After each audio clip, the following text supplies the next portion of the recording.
Generating new ideas from images or photos of the world around you is one of the best ways to get creative with Hypersketch. This method lets you use the real world as a jumping-off point for your imagination. We are surrounded by so much inspiration, and if you learn to do this well, you'll never see the world around you in the same way again. In this guide, I'll share 3 cool methods to do this that will save you time and help you achieve impressive results. First things first, let's talk about how to insert images or photos into Hypersketch. It's super easy. You'll use the underlay layer for this. When you select that layer, you won't be able to draw, but you'll find an option to insert an image.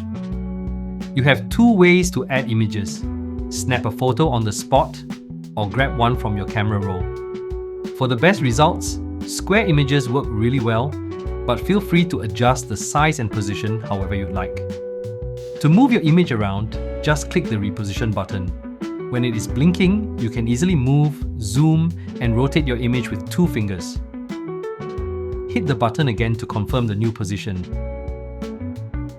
And if you accidentally shift or tilt your image, no worries.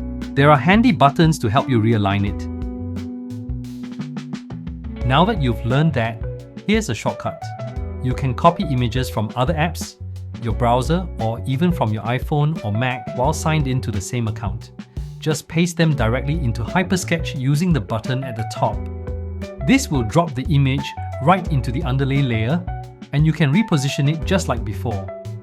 So go ahead and play around with these features.